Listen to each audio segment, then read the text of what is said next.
Hello दोस्तों, नमस्कार। मैं हूं यशवंत दामले और आप देख रहे हैं यशमनी विज्ञान चैनल। यशमनी विज्ञान चैनल में आपका स्वागत है। और आज के वीडियो में हम सीखेंगे यहाँ पर पी ब्लॉक के तत्वों के बारे में जानकारी प्राप्त करेंगे। पी ब्लॉक के तत्वों के इलेक्ट्रॉन विन्यास देखेंगे, साथ साथ में उनके सामान्य गुणों का भी अध्ययन हम यह करने जा रहे हैं पी ब्लॉक के तत्वों का। तो आइए शुरू करते हैं।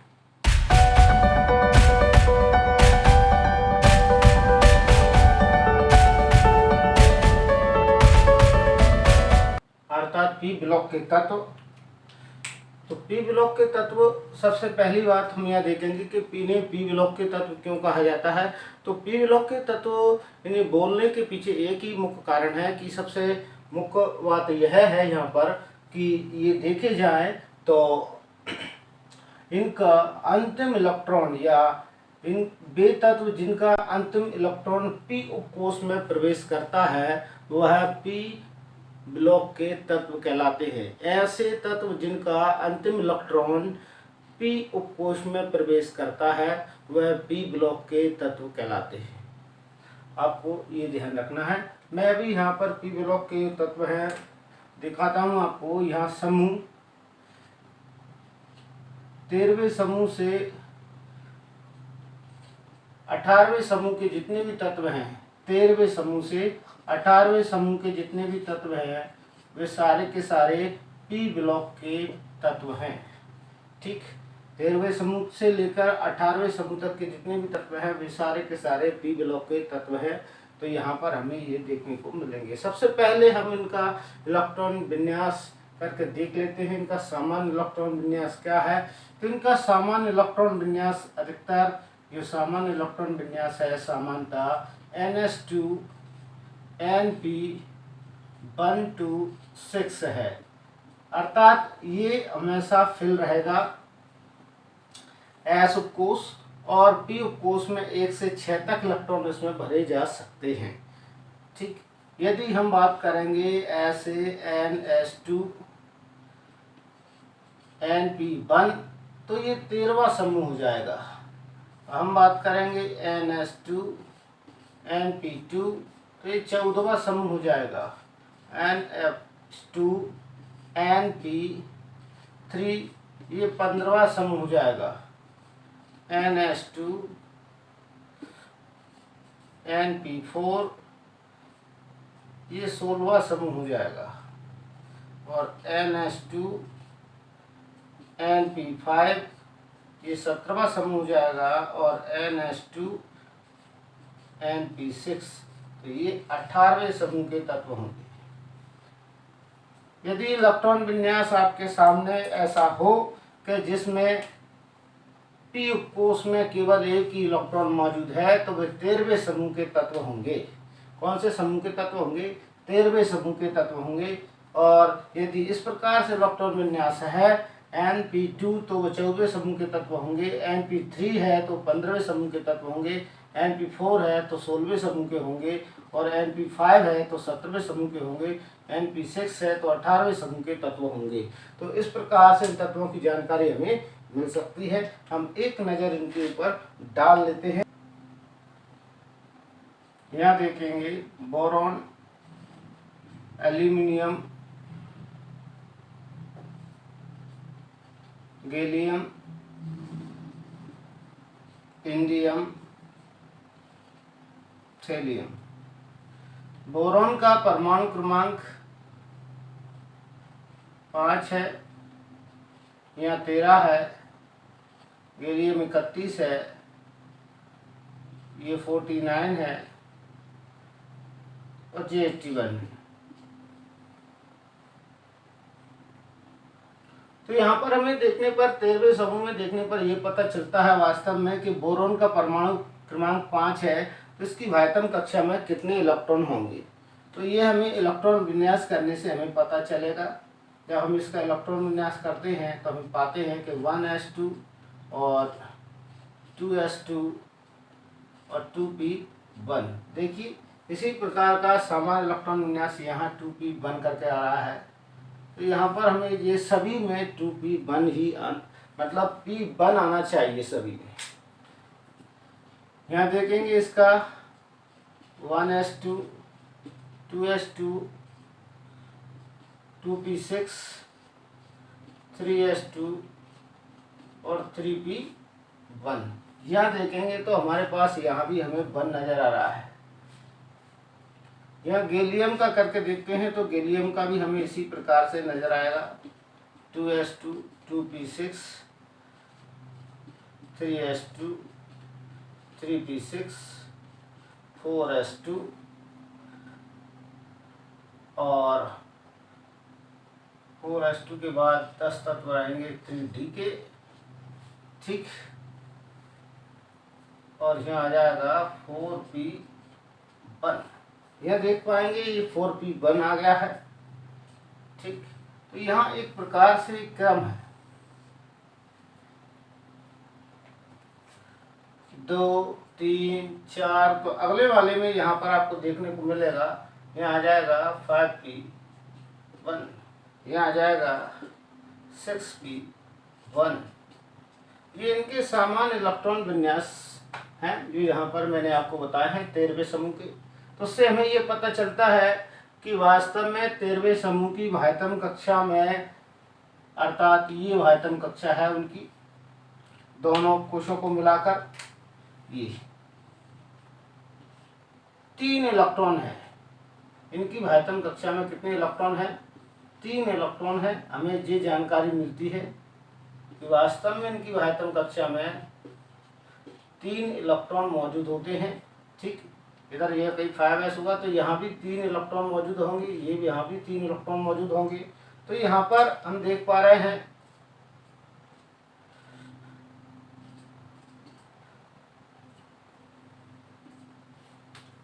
कि 13वें समूह के तत्वों की वाह्यतम कक्षा में 3 इलेक्ट्रॉन मौजूद होते हैं, अर्थात इनकी संयोजकताएं मुख्यतः 3 होती हैं, ठीक। यहाँ साथ साथ में ये भी पता चलता है कि इसमें धातु और अधातु दोनों चीज सम्मिलित हैं, ठीक है। धातुएं भी शामिल हैं, उपधातु शामिल है और अधातु भी इसमें शामिल है, अर्थात पी ब्लॉक के तत्वों में धातु, अधातु, उपधातु भी शामिल हो सकते हैं, ठीक।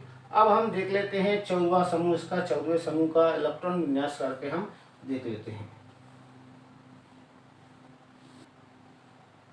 यहाँ पर मैंने ये तत्व लिख दिए, संकेत लिख दिए हैं। अब इनका परमाणु क्रमांक है, जैसे कार्बन का परमाणु क्रमांक 6 है, सिलिकॉन का 14 है, जर्मेनियम का 40 है और यहाँ अपन देखेंगे 40, 18 कार्बन और यहाँ सिलिकॉन का हो जाएगा 18 प्लस करेंगे तो 32 और 32 में 18 प्लस करना है हमें यहाँ पर, तो 18 प्लस करने पर हमें मिलेगा 550 और 50 में 32 ऐड करेंगे तो यहाँ पर हो जाएगा 82। इस प्रकार से इनके हम जो परमाणु क्रमांक है वो निकाल रहे हैं कि यहाँ पर हम 6 में 8 प्लस करते हैं, यहाँ पर 18 प्लस करते हैं और यहाँ पर भी 18 प्लस करते हैं, यहाँ पर 32 प्लस करते हैं। ये इसमें ऐड करेंगे, ये इसमें ऐड किया जाता है, ये इसमें ऐड किया जाता है और ये इसमें ऐड करके ये प्राप्त हो जाता है। इस प्रकार से हम इनके इलेक्ट्रॉन संख्या पता कर लेते हैं, परमाणु क्रमांक हम ज्ञात कर लेते हैं। चलिए हम आगे देख लेते हैं इनके इलेक्ट्रॉन विन्यास किस प्रकार से होंगे या सामान्य इलेक्ट्रॉन विन्यास क्या होंगे। जैसे कि आपको पता है कि समूह 14 की बात चल रही है। 14 से तात्पर्य है इसमें वाह्यतम कक्षा में 4 इलेक्ट्रॉन होंगे, ठीक है। 13वें समूह में जब 3 इलेक्ट्रॉन थे तो इनकी वाह्यतम कक्षा में 4 इलेक्ट्रॉन होंगे और इनका सामान्य इलेक्ट्रॉन विन्यास NS2 NP2 होगा, अर्थात इनका S उपकोष पूरा भरा होगा और P उपकोष आंशिक रूप से भरा होगा। तो यहाँ हम देखते हैं 1s2, 2s2 और 2p2। यह देखने से हमें पता चलता है इनका इलेक्ट्रॉन विन्यास सेम जो हमने ऊपर लिखा है सामान्य इलेक्ट्रॉन विन्यास की तरह ही हमें नजर आ रहा है। अब यहाँ देखेंगे सिलिकॉन 14, तो 1s2, then 2s2, 2p6, 3s2 और 3p2। यहाँ देखेंगे आप कि सबसे मुख्य बात देखिए, ये इलेक्ट्रॉन विन्यास इससे सेम मैच खाता है। तो इसी के प्रकार से हम देख पा रहे हैं कि भायतम कक्षा में 4 इलेक्ट्रॉन है। ठीक, इसके बाद आप देख सकते हैं जहाँ आपको 2 नज़र आ रहा है, यहाँ 3 नज़र आ रहा है, तो जब इसका इलेक्ट्रॉन विन्यास करेंगे तो आपको यहाँ पर 4 नज़र आएगा। और 4 भी कैसा होगा, देखिए 4p2, यहाँ आ जाएगा 5p2 और यहाँ होगा 6p2। इस प्रकार से इनके इलेक्ट्रॉन विन्यास के अंत में आपको ये संख्या नजर आएगी, ये इससे मैच खाती है। तो यहाँ ये पी ब्लॉक का दूसरा समूह है, अर्थात 14वां समूह है। और यहाँ पर भी आपको इसमें मिल जाएंगी कि किस प्रकार से इसमें अधातु तत्व शामिल है और धातु तत्व भी इसमें शामिल है। तो धातु तत्व उसमें लेड यहाँ पर पीवी शामिल है। अधातु तत्वों में आपको कार्बन यहाँ पर शामिल है। सिलिकॉन, जर्मेनियम अधातु तत्व की जगह उपधातु तत्व कहलाते हैं, अर्थात अर्ध धातु होते हैं ये। ठीक है, तो इस प्रकार से इनके गुणों में भी ये हमें देखने को मिलता है। इन तत्वों की संयोजकता मुख्यतः +4 के रूप में देखी जाती है।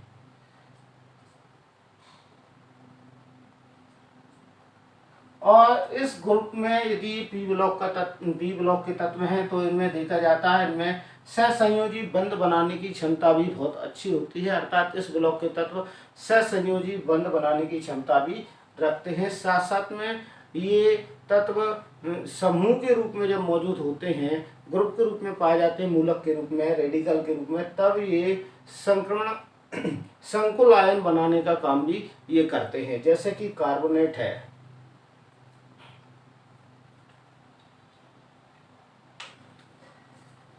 अब हम 15वां समूह देख लेते हैं।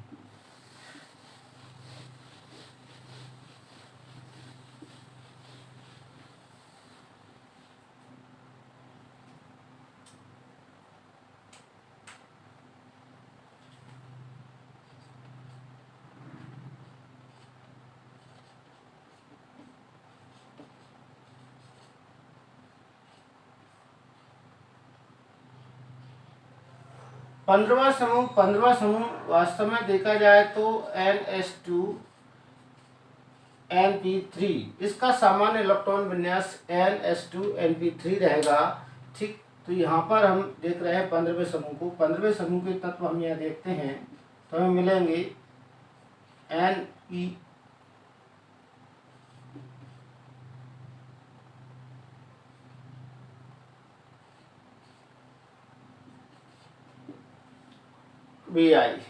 तो यहाँ इन्हें nitrogen, phosphorus, arsenic, antimony, bismuth, मैं इसे ऐसे याद कर लेता हूँ, नाना, पापा, आशा, सब बीना में। तो आप इन्हें परमाणु क्रमांक दे देंगे, 7 परमाणु क्रमांक है, 8 ऐड कर देंगे इसमें तो ये 15 हो जाएगा। 15 में हम 18 ऐड करेंगे तो ये हो जाएगा 33। 33 में 18 ऐड कर देंगे तो ये हो जाएगा 51। यहाँ देखेंगे, ये देखिए 51 में हम 32 ऐड करेंगे तो ये हो जाएगा 83 बिस्मिथ। तो ये इनके परमाणु क्रमांक हो गए हैं। हम इलेक्ट्रॉन विन्यास करेंगे तो हमें लास्ट में ये विन्यास प्राप्त होगा, ऐसा हमें विन्यास प्राप्त होगा। इनकी भायतम कक्षा में 5 इलेक्ट्रॉन तक सम्मिलित होंगे। ठीक है, इनकी संयोगिक कक्षा में 5 इलेक्ट्रॉन तक सम्मिलित होंगे। और यहाँ हम देख लेते हैं 1s2, 2s2, 2p3। ये देखिए भायतम कक्षा है, इनकी भायतम कक्षा में 5 इलेक्ट्रॉन है, अर्थात ये 5 तक संयुक्तता प्रदर्शित कर सकते हैं। और इनकी क्षमता वास्तव में देखी जाए तो +1 से लेकर +5 तक प्रदर्शित करने की क्षमता होती है। अर्थात ये वे पी ब्लॉक के तत्व हैं जिसमें धातु, अधातु, उपधातु तत्व शामिल हैं और साथ साथ में ये परिवर्ती संयोजकता प्रदर्शित करने वाले तत्व भी इनमें शामिल हैं, जो परिवर्ती संयोजकता प्रदर्शित करते हैं, जिसमें नाइट्रोजन +1 से +5 तक प्रदर्शित कर सकता है और फास्फोरस होगा +3 और +5 प्रदर्शित करता है। तो इस प्रकार से ये भिन्न प्रकार की संयुक्ताएं या परिवर्ती संयुक्ताएं प्रदर्शित करते हैं। ये साथ साथ में इनकी गुण भी बताता आपको जा रहा हूँ।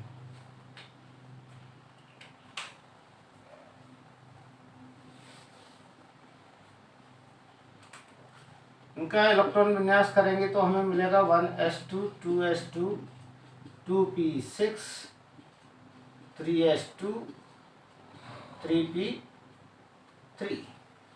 यह देखने पर हमें पता चलेगा वायतम कक्षा में 5 इलेक्ट्रॉन हैं, अर्थात ये 15वें समूह के तत्व कहलाएंगे जिनकी वायतम कक्षा में 5 इलेक्ट्रॉन होगा। आगे आप ऐसे ही इलेक्ट्रॉन विन्यास करेंगे तो आपको यहाँ पर ये 2p मिला है, ये 3p है, तो यहाँ पर आएगा 4p3, यहाँ आ जाएगा 5p3, यहाँ आ जाएगा 6p3। इस प्रकार से ये तैयार हो जाएगा सर। ये देखिए यहाँ आ जाएगा 2p3, यहाँ आ जाएगा 3p3, यहाँ आ जाएगा 4p3, यहाँ आ जाएगा 5p3 और यहाँ आ रहा है 6p3। तो ये क्रम है निश्चित, यहाँ पर जो आपको इलेक्ट्रॉन विन्यास दिखाई दे रहे हैं। आगे हम देखेंगे 16वां समूह। 16वें समूह के तत्व देख लेते हैं। 16वें समूह का सामान्य इलेक्ट्रॉन विन्यास ns2 np4 रहेगा, अर्थात इनकी वायतन कक्षा में 6 इलेक्ट्रॉन होते हैं और ये अधिकतर अपना अष्टक पूरा करने के लिए 2 इलेक्ट्रॉन ग्रहण करके और विद्युत सहसंयोजी यौगिक बनाने में भी महत्वपूर्ण भूमिका निभाते हैं। ठीक, यह आयनिक यौगिक बनाने का काम करते हैं इस समूह के तत्व। तो यहाँ देखेंगे हम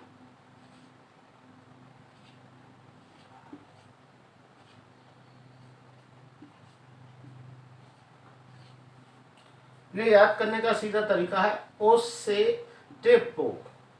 यह ऑक्सीजन, सल्फर, सेलेनियम, टेलुरियम और पोलोनियम, इस प्रकार से हम इनके नाम देते हैं। परमाणु क्रमांक देखेंगे तो ऑक्सीजन का यहाँ पर 8 है, 8 में 8 ऐड करेंगे तो यह 16 हो जाएगा, अर्थात ये हो जाएगा 16। 16 में 8 ऐड करेंगे ये हो जाएगा 30, 18 ऐड करेंगे 34 हो जाएगा। 34 में आप 18 ऐड कर दीजिए इसमें, तो 8 4 5 52 हो जाएगा।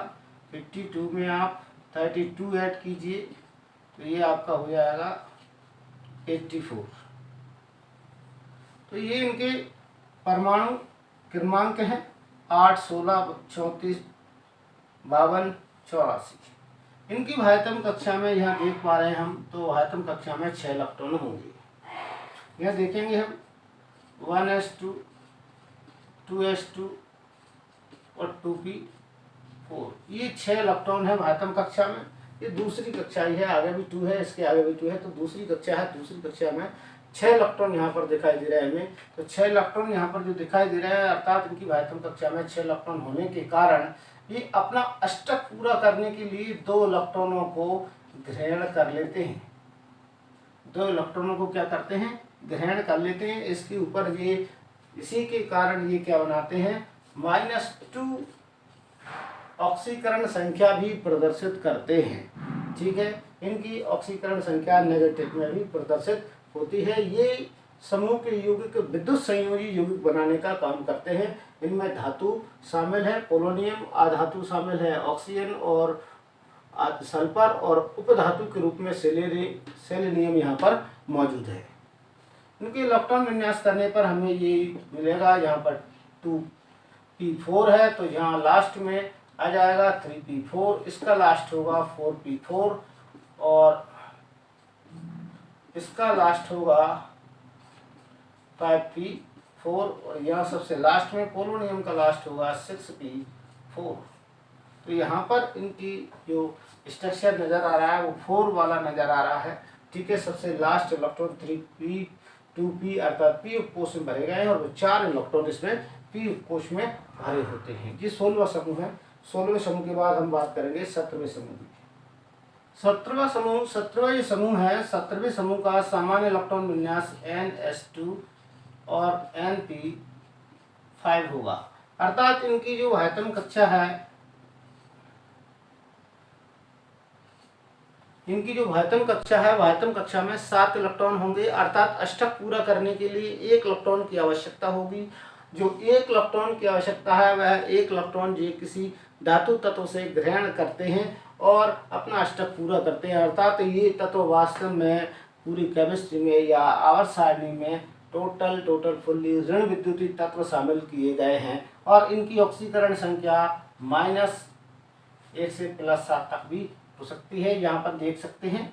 ठीक है, तो ये -1 इनकी मुख्य ऑक्सीकरण संख्या है, संयुक्ता है। ठीक है, संयुक्ता इनकी 1 के रूप में रहती है और ये यौगिक विद्युत संयोजी यौगिक बनाने का काम करते हैं। चलिए देख लेते हैं। फ्लोरीन से स्टार्ट है, फ्लोरीन, क्लोरीन,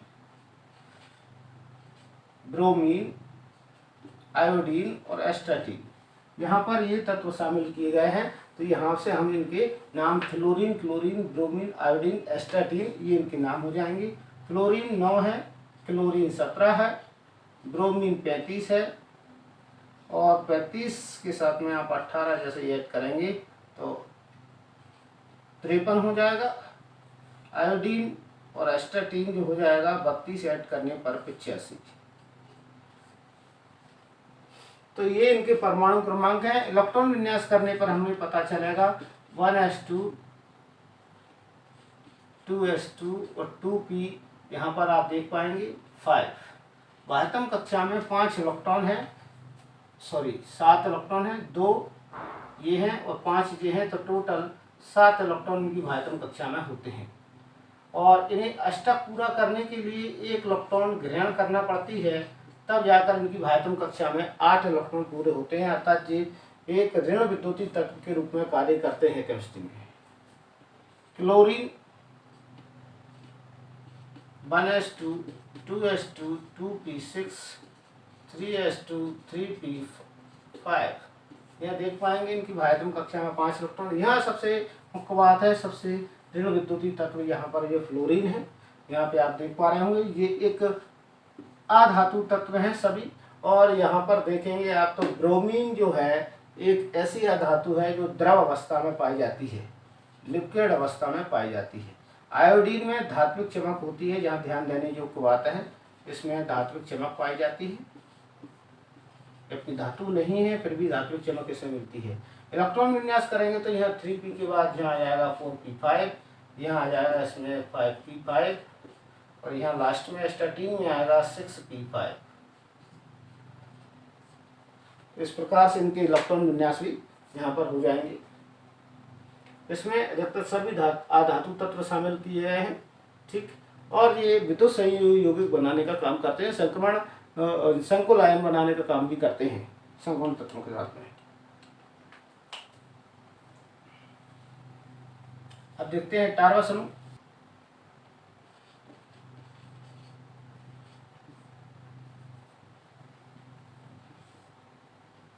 अठारहवें समूह का सामान्य इलेक्ट्रॉन विन्यास ns2np6 होगा। ये इनका इलेक्ट्रॉन विन्यास होगा। अर्थात ये वे तत्व हैं जिनकी बाह्यतम कक्षा पूर्ण होती है इलेक्ट्रॉनों से। अर्थात इनकी बाह्यतम कक्षा में 8 इलेक्ट्रॉन होते हैं, अर्थात इनका अष्टक पूर्ण होता है। इसीलिए इसे शून्य ग्रुप के नाम से भी जाना जाता है और इन्हें 18वें समूह में रखा गया है। इन्हें नोबल गैस या उत्कृष्ट गैस के नाम से भी हम जानते हैं। यह देखेंगे helium, neon, argon, krypton, xenon, radon. Helium 2, neon 10, 18, 36, 54, 86। तो इस प्रकार से तत्व है और जिनके परमाणु क्रमांक दिए गए हैं 2, 10, 18, 36, 54, 86। इनके इलेक्ट्रॉन विन्यास करने पर हम पाते हैं 1s2 ये कंप्लीट है। तो पहली कक्षा में 2 इलेक्ट्रॉन होना चाहिए, तो ये कंप्लीट है। और यहाँ देखेंगे हम 1s2, 2s2 और 2p6 ये भी कंप्लीट है। बाह्यतम कक्षा में 8 इलेक्ट्रॉन है। ठीक, यहाँ पे 18 का देखेंगे 1s2, 2s2, 2p6, 3s2, 3p6 ये देखिए कंप्लीट है। तो यहाँ भी हमें ये कंप्लीट नज़र आता है। कंप्लीट होने के साथ साथ में जी वास्तव में अपनी 12वीं कक्षा में 8 इलेक्ट्रॉन पूरे कर लें, उसके बाद इनका जो देखा जाए तो ये एक प्रकार से निष्क्रिय गैसें कहलाती हैं, किसी से क्रिया नहीं करती, इनर्ट गैसें कहलाती हैं, क्योंकि इनकी 12वीं कक्षा पूर्ण होती है, इनके अष्टक पूरे होते हैं। यहाँ पर लास्ट में इसमें 3p के स्थान पर यहाँ देखेंगे हम 4p6 होगा, यहाँ लास्ट में देखेंगे तो यहाँ 5p6 होगा, और यहाँ लास्ट में देखेंगे तो 6p6 इनका हो जाएगा। यहाँ ध्यान देने योग्य बात ये है, इनके मुख्य कोण होंगे, ये p ब्लॉक के तत्व हैं तो मुख्य कोण यहाँ पर हो जाएंगे, इनके सभी अक्रिय जैसे शामिल हैं। इनकी 12वीं कक्षा का देखा जाए तो अष्टक पूर्ण होते हैं, और ये लगभग किसी से क्रिया नहीं करती हैं, अक्रिय जैसे कहलाती हैं, और इनकी विशेष परिस्थिति में ये यौगिक बनाने का काम करती हैं। इन्हें उत्कृष्ट गैसों के नाम से जाना जाता है। इनका सामान्य इलेक्ट्रॉन विन्यास NH2, Np6 होता है। तो ये 18वें समूह के तत्वों के बारे में मैंने आपको जानकारी दे दी है, 13वें से 18वें समूह तक जानकारी दे दी। साथ साथ में बीच बीच मैंने इनके गुणों के बारे में भी आपको बताया, अलग से इसे बताने की जरूरत नहीं है। बीच बीच में मैंने जो गुण बताए वो भी आप ध्यान रख के उन गुणों को आप लिख सकते हैं, ऐड कर सकते हैं, तो वो भी सही है। तो आज की वीडियो में इतना ही। हर बार की तरह कहना चाहूँगा, यदि आप मेरे चैनल पर नए हैं और अब तक आपने मेरे चैनल सब्सक्राइब नहीं किया है तो प्लीज़ सब्सक्राइब कर लीजिए। आगे आपको इसी क्रम में वीडियो मिलने वाले हैं। वीडियो अच्छा लगता है तो लाइक जरूर कीजिए और दोस्तों के साथ में शेयर करते रहिए।